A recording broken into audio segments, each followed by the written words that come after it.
Hello everybody. Listen, I made a video a while back about motorcycles and gyroscopics, but I deleted it because I don't like the sound of my own voice on video, which, you know, is pretty common. But all my mates were like, no, make another one. So here we are, making another video about gyroscopics and the effects on motorbikes. As a kid, my dad introduced me to motorbikes, and yeah, I've had so much fun and enjoyment out of motorbikes, it's unbelievable. And when I say motorbikes, we're talking like mopeds and stuff, you know. But as I've got older, I've got bigger bikes, and I've been lucky enough, through hard work and luck, that I now actually take my own motorbike to the racetrack. And yeah, I absolutely love it. It's awesome. But what I realised when I started riding bigger bikes, when you start going around corners and you get up to the higher speeds, you kind of realise that there's something going on inside your motorcycle. There's like it's like an animal living in there that only comes out when you go fast, and it's pretty weird. And what it is gyroscopics. And like I've read plenty of stuff, like you have, and every now and then they'll talk about gyroscopics, and I'm like, what? Gyroscopics? What are you talking about?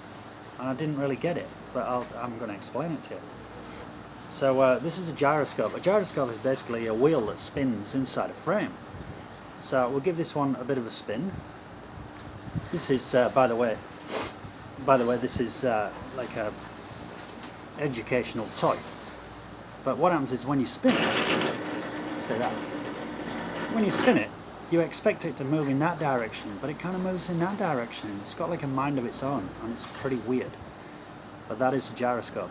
I'm going to suggest you Google gyroscopes yourself.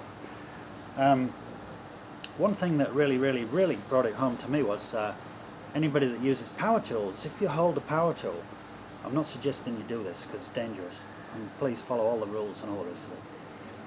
But when you move a power tool, let's say if you move it left, you expect it to go left, but when it's running, it kind of goes that way.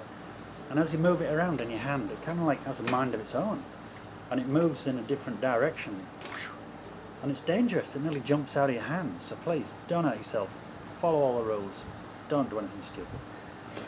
And it's only until you've kind of done that, or had one of these, or ridden a bike super fast, that you kind of realise what's going on.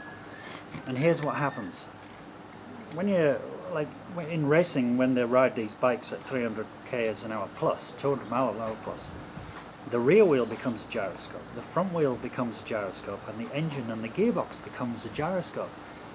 So when you're flying along down the road, and you ask it to turn direction, or ask it to turn direction like that, the bike says, I want to go this way, or that way, or the other way. And it's only until you kind of have a look at this stuff that you can even start to understand how mad it is. And anyone who's followed the racing, when you follow the racing, they'll come out of a corner. And the front wheel will be turned like in that direction, and you'll see it come out like that.